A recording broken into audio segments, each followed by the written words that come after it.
के विलयन के लिए दिए गए तापमान पर प्रतिशत वियोजन क्या होगा।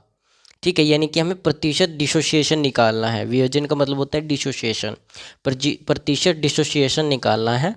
ठीक है, और हमें वांट ऑफ फैक्टर गिवन है, आई की वैल्यू हमें गिवन है 2। क्या गिवन है? 2 गिवन है। ठीक है, तो सबसे पहले आपको कंसेप्ट समझना होगा। क्या समझना होगा? कंसेप्ट क्या लगेगा इसमें, तो कंसेप्ट समझना होगा। तो कंसेप्ट में क्या होगा कि वांट ऑफ फैक्टर क्या होता है, पहले ये समझना होगा। ठीक है, क्योंकि आपको आई की वैल्यू गिवन है। क्या गिवन है? आई की वैल्यू। तो वांट ऑफ फैक्टर जो आई है वो है वो बताता है कि सोल्यूट जो है वो टूटकर कितने पार्टिकल्स में बना है। क्या बताता है? कितने पार्टिकल्स में बना है। आई क्या बताता है कि जो वांट हो फैक्टर का जो आई है वो बताता है कि कोई भी पार्टिकल्स जिसके बारे में हम बात कर रहे हैं, जो पार्टिकल्स के बारे में हम बात कर रहे हैं, वो कितने टुकड़ों में टूटा है। ठीक है, कोई भी होगी कितने टुकड़ों में टूटा है। जैसे NaCl है, NaCl Na+Cl नेगेटिव में टूटता है। जैसे ग्लूकोज है, ग्लूकोज एक इलेक्ट्रोलाइटिक सोल्यूशन है।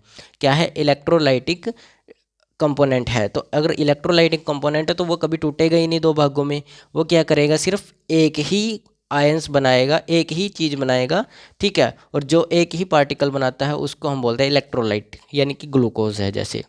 ठीक है, और उसकी जो आई की वैल्यू होगी, वांट ऑफ फैक्टर के आई की वैल्यू जो होगी उसकी 2 होगी, क्योंकि वहाँ एक होगी, क्योंकि वहाँ पर सिर्फ ग्लूकोज ही बनेगा, उसके अलावा कोई भी अलग से कंपाउंड नहीं बनने वाला, क्योंकि जो ग्लूकोज है वो एक इलेक्ट्रोलाइटिक है। लेकिन NaCl वहीं पर 2 भागों में बटेगा, एक Na+Cl, क्योंकि आयन है, आयन का वांट ऑफ फैक्टर पार्टिकल्स के बेस पर आता है। तो यहाँ पर नमक की बात की गई है, नमक एक आयन होता है, नमक एक आयन होता है। ठीक है, तो ये भी पार्टिकल्स में टूटेगा, और इसमें पार्टिकल्स में टूटने पर वैल्यू हमें आई दी गई है।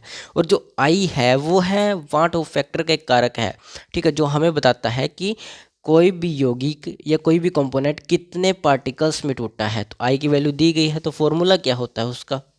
देखो, फॉर्मूला जो होता है उसका, फॉर्मूला हमारे पास होता है उसका फॉर्मूला आई निकालने का।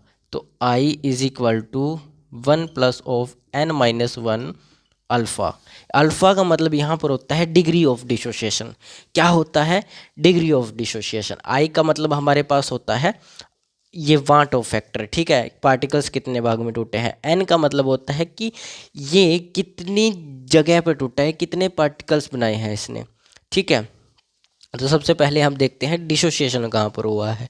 तो ये बताता है हमें डिसोसिएशन कहाँ पे हुआ है। तो डिसोसिएशन देखो, डिसोसिएशन,